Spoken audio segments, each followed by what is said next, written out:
이분 누군지 다 아시죠? 김수현 전 경제수석이에요.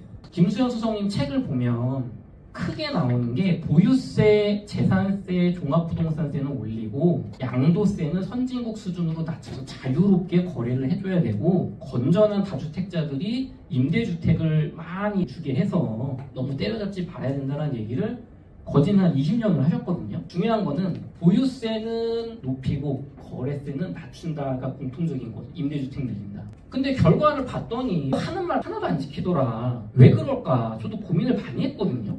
우리 정치인분들은 정권을 잡거나 철학이 중요한 거지 진짜 부동산 문제를 해결하는 게 1순위가 아니구나. 입장 바꿔서 생각해보니까 내가 이걸 하면은 직장을 잃어. 그러면 잘할 이유가 없잖아요. 지금 재개발, 재건축 제대로 되는데 없잖아요. 국가주도로. 이게 내 정권이 중요하다는 걸 깨달은 거예요. 저도. 재개발, 재건축을 하면은 멸시를 해야 되고 없애야 되니까 공급이 더 부족해서 더 올라가고 다음 정권, 다다음 정권 때 아파트 만들면 이 사람은 공을 얻고 이런 걸 이해를 하니까 결국에는 보유세나 거래세, 세금 관련해서는 다 정치였구나 라는 걸 깨닫게 되었어요. 이재명 대통령도 똑같습니다. 대통령 선거 전에 나왔던 이재명 대통령 공약인데 세금은 줄이고 공급은 신속 확대, 부동산 대출 규제 완화하겠다. 반대로 하고 있잖아요. 그러니까 저는 20년 동안 너무 많이 봐와서 보수 정권도 사실 그렇게까지 다르다고 저는 생각을 안 해요. 민주당 정권에서는 이게 세 번째 반복되고 있는 거죠. 부동산에서 세금은 진보 보수의 정치 행위이지 어떤 신념이라든가 이런 게 아니라는 거예요.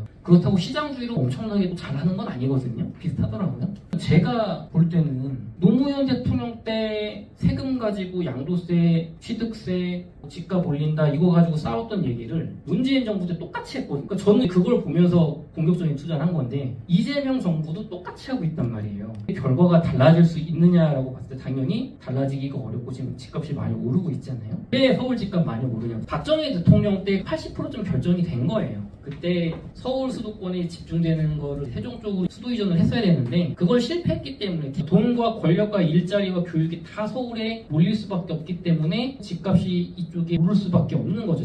두 번째로 그거를 막을 수 있었던 시점은 노무현 대통령이거든요. 행정수도라도 옮기자. 제가 보수 정권을 좀 비판하는 이유는 맞는 얘기라고 생각을 해요. 지금의 젊은 세대를 위해서는. 그때 헌법재판소에서 관습헌법이라는 이상한 논리를 들고 나왔잖아요. 근데 노무현 대통령도 그거를 국민투표로 붙여봤었는데 거기까지는 안 간 거죠. 그러고 나서 이제 거의 끝난 거죠. 그 뒤로는 정치인들의 나눠먹기, 공공기관이나 뭐 나주혁신도시 가보셨어요? 한번 가보세요. 평일에는 사람들이 막 있는데 주말만에 텅텅 비거든요. 깨끗한 신도시가. 공공기관을 찔끔 막 전국에 이제 뿌려가지고 지자체장들 자기 업적으로 해가지고 조금씩 만드니까 여기 가봤자 살기도 불편하고 오를 것 같지도 않고 주변에 인구가 작으니까 젊은 사람들 좋아하는 사업시설 이런 거 없고 그러니까 결국에는 서울로 와야 되고 어떻게 보면 뒤는 나눠먹기가 된 거예요. 그럼 여기서 잘 먹고 잘 살아가지고 AI 시대가 올 때까지 버티다 보면 미래가 바뀔 수 있을 텐데 중요한 거는 집값이 오를 때 재개발 재건축을 노무현 대통령, 문재인 대통령, 이재명 대통령 세 분 다 안 하고 있잖아요. 그게 저는 비판 포인트인 거예요. 재개발 재건축은 압구정현대 옛날부터 산 분들은 돈이 많겠지만 분담금 8억, 10억을 낼 수 없는 분들이 많단 말이에요. 강남만 해도. 근데 인천 연수구에 5층짜리 2억 8천만 원 하는 아파트 40년 된 거. 내 아파트가 2억 8천인데 분담금 3, 4억을 어떻게 냅니까? 일산 아파트가 왜 재건축이 안 돼요? 아파트 가격이 6억인데 분담금 4, 5억을 내야 돼. 분담금이 왜 많이 내냐면 분양가를 높여가지고 이 아파트를 살려는 사람이 돈을 많이 내면은 원주민들은 공짜로 지을 수도 있고 적게 낼 수 있잖아요. 그러니까 이 노무현 대통령, 문재인 대통령, 이재명 대통령은 그걸 할 수가 없는 거예요. 재개발 재건축을. 집값 오른다고 재개발 재건축을 허용을 하면 먼저 없애야 되니까 부시잖아요, 집을. 그럼 여기 살던 사람이 한포동 재건축하면 옆에 흑석동 가가지고 전세 살고 목동 재건축하면 마포 새 아파트 가서 전세 살잖아요. 그러면 전세가 폭등하고 집값 올라가고 그럼 욕은 내가 다 먹고 지지율 떨어졌는데 다음 정권 대통령 때 집이 만들어져서 집값 잡았다는 소리 들으니까 이 사람은 정권을 또 연정할 수 있겠죠. 저는 그럼에도 불구하고 어릴 때는 국가와 민족을 위해서 이걸 할 거라고 정치인들이 생각을 했는데 20년 보니까 그런 게 아니구나. 양 당의 지지자들도 똑같더라고요. 그러면은 재개발 재건축 안 하고 민간 재개발 재건축을 막 해서 집값을 펌핑한다는 건가? 고민을 해봤는데 어떤 결론이 나왔냐면 기업형 임대주택과 기업형 재개발 재건축 가능성이 높아지겠구나. 그래서 제가 생각을 한 게 민주당과 진보와 보수가 서로 타협이 되면서도 정치인한테 주고 기업에 좋은 게 뭘까라고 곰곰이 생각을 했을 때 기업형 임대주택을 하되 재개발 재건축을 기업의 돈으로 하게 하는, 정확히 말하면 저금리 시대가 왔을 때 국가가 저리로 국가의 자금을 빌려주고 기업은 원주민분들한테 재건축 공짜로 해줄게요. 그 대신에 여기 용적률 늘어나는 거 한 300세대 늘어나면 그거는 우리가 가질게요. 그러고서 우리가 임대를 줄게요. 당신은 하나 아파트 공짜로 지어줄게요 하면 강남분들 빼고는 다 오케이 할 거예요. 그렇게 안 하면 낡은 아파트 재개발 재건축 못하고 집값 안 오를 테니까. 그럼 그 대신에 기업과 정치인이 얻는 건 뭐가 있냐면, 기업형 주택이 임대 소유권이 많아지면은 돈 벌 수 있는 게 일단 늘어요. 기업이 지금은 전세 줄 때 내가 나가는 날 나가잖아요. 깨끗하게 들어가고 싶지 확인도 못 하잖아요.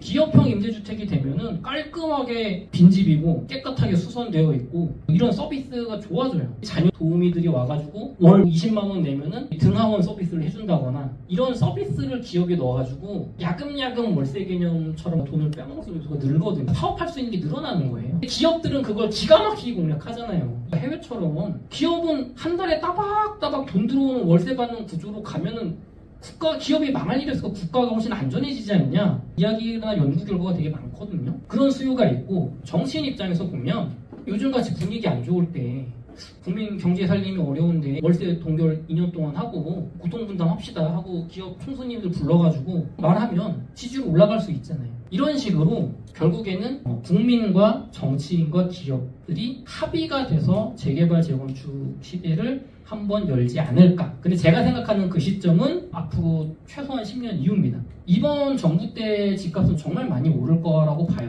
국제적인 변수가 없다면 지금 빌라나 오피스텔의 인허가 뿐만 아니라 실제 짓는 것도 3년 전부터 씨가 말랐거든요. 자산 토큰화, 이거는 비트코인과 관련된 얘기인데, 지금은 저희가 아파트를 판다고 하면 한 번에 팔아야 돼. 내 1주택 있는데 이걸 팔려면 한 번에 팔아야 되잖아요. 맨날 세금 때문에 머리 아프잖아요. 근데 주식처럼 이재명 정부 때 집값 많이 올랐으니까 내가 한 10평만 팔고 90평은 내가 들고 있으면 어떨까? 그리고 여기 살고 싶어. 주식은 그렇게 할 수 있잖아요. 근데 이 자산 토큰화라는 게 빠르게 미국에서도 이루어지고 우리나라도 지금 준비 중인데, 그거를 가능하게 해줄 가능성이 꽤 있습니다. 그래서 부동산이 자산의 성격이 금융화가 될 수 있는 거예요. 정말 무섭습니다. 예전에 5명이 하던 거 지금 1명이 하죠. 그 1명도 없어질 것 같아요. 다 대체가 되고 있는데, 이코노미스트 분들 중에서 나름대로 잘 아는 분들은 AI 그렇게 무섭지 않다 이런 분들도 계세요. 중요한 거는 만약에 AI가 서울과 경기도의 우수한 일자리를 빠르게 없애버릴 수 있다면 강남의 집값은 더 올라갈 거예요. AI가 급속히 발달한다는 거는, 예전에 회사가 100명 직원을 굴려가지고 1000억 매출을 냈으면 이걸 5명으로 굴려가지고 사장님은 예전보다 부자가 되니까 부자는 더 부자가 돼. 근데 중산층이 없어지는 거예요. 그러면 이 부자 사장님들, 투자 잘한 분들은 대한민국을 떠나서 미국 가서 살지 않는 이상 내가 기업을 한다고 하면 대한민국에서 가장 발달되어 있고 나랑 동질의 사람들이 모여 있는 곳에 살게 됩니다. 그 돈을 내고 버틸 수가 있잖아요. 그러면은 강남도 축소되는 거죠. 젊은 세대는 어떤 생각을 하냐면, 내가 한 달에 4일 출근하는데 서울 살아야지. 3일째를 한다? 3일 출근하는데 서울에 20억짜리 아파트 살래요? 동탄에 8억짜리 아파트 살래요? 동탄이요? 12억을 여러분 미국 주식에 넣고 배당받으면 한 달에 뭐 2천만 원씩 나와요. 어차피 강남은 나랑 다른 세계 베버리힐스 오르는 것 같은 거지 뭐. 그럼 남 얘기잖아. 시대적인 흐름이 이제 젊은 층은 옛날만큼 세금을 낼 사람이라 오히려 먹여 살려야 될 가능성이 높은 거야, 국가 입장에서는.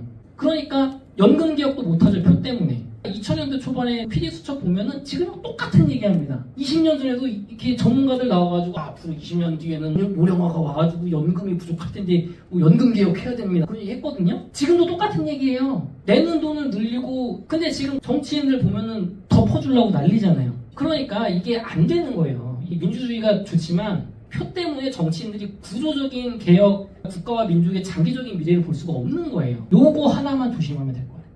AI 거품이지, 옛날에 닷컴버블 같은 건지 진짜로 일자리를 초토화하고 제조업을 초토화하고 우리 일자리를 대체하려는 그 정도인지를 한번 판단을 하시고, 그 방향으로 빠르게 간다고 하면 이제 선택을 해야 돼. 내가 월소득이 많은 기업인이라면 버텨도 되죠. 세금 내면서 더 오를 테니까. 근데 내가 그게 아니라면, 그래 나 많이 벌었다, 옛날에 5억 10억에 사가지고 지금 100억 됐는데 이제 팔고 자식한테 50억 주고 세금 뭐 한 20억 내고 10억 저기 배당 나오는 거 해서 한 달에 뭐 1000만 원씩 들어오는 거 가지고 여행 다니면서 살련다, 이런 선택을 해야 될 수도 있습니다.